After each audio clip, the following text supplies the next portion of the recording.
बारिश लगातार तीसरे दिन भी हो रही थी।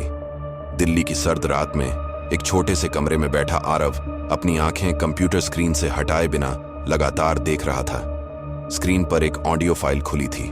नाम नहीं था, तारीख नहीं थी, बस एक लाइन लिखी थी, अगर ये सुना जाए। आरव ने गहरी सांस ली और प्ले दबाया। कुछ सेकंड तक सिर्फ शोर था, फिर एक जानी पहचानी आवाज।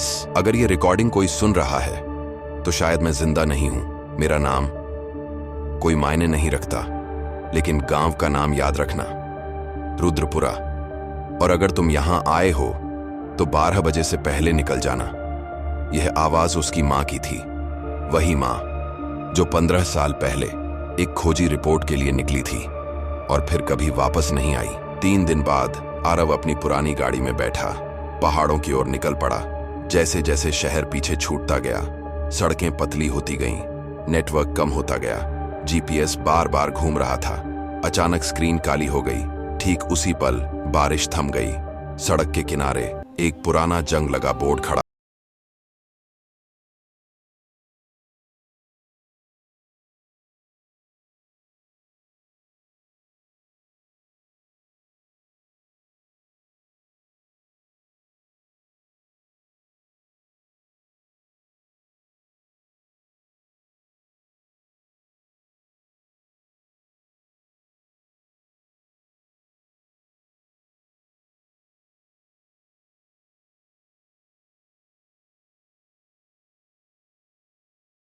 कुएं के पास एक लड़की बैठी थी, साधारण कपड़े, आंखों में अजीब सी गहराई। आरव ने पूछा, यहां रहने के लिए कोई जगह मिलेगी? लड़की ने उसकी तरफ देखा और बहुत शांत आवाज में बोली, आप रात यहां मत रुकना। आरव चौंका। क्यों? लड़की ने आसमान की ओर देखा। सूरज ढल रहा था, क्योंकि 12 बजे के बाद यह गांव यहां नहीं रहता। आरव हंसा। कोई मजाक है? लड़की ने पहली बार उसकी आंखों में देखा। नहीं, चेतावनी है। उसका नाम था मीरा। शाम होते होते गांव बदलने लगा।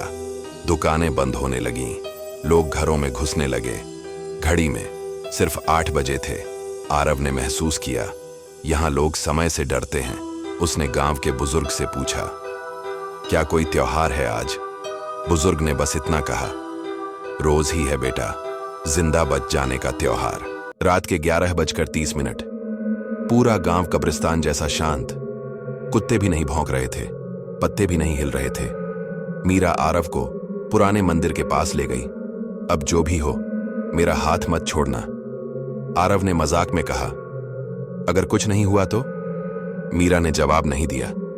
11:59। मंदिर की घंटी अपने आप बज उठी।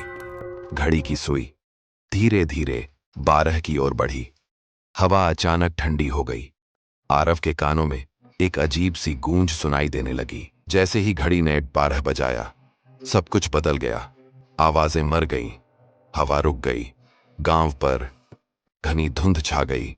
मकान आधे दिखाई दे रहे थे, आधे हवा में घुले हुए। सड़क जैसे टूटकर नीचे लटक रही हो। आरव चीख पड़ा, ये क्या हो रहा है? मीरा की आवाज कांप रही थी, अब आप देख रहे हो असली रुद्रपुरा। धुंध के अंदर लोगों की परछाइयां चल रही थीं, पर उनके चेहरे नहीं थे। एक बच्चा रो रहा था, लेकिन आवाज नहीं थी। मीरा बोली, जो लोग 12 के बाद यहां फंस जाते हैं, वे धीरे धीरे खुद को भूलने लगते हैं। आरव को अचानक अपनी मां का चेहरा धुंधला लगने लगा। उसने सिर पकड़ लिया। मीरा ने आरव का हाथ कसकर पकड़ा। अगर सुबह तक जिंदा रहे तो शायद सच जान पाओगे। धुंध और गहरी हो गई और कहानी असल में अब शुरू हुई थी।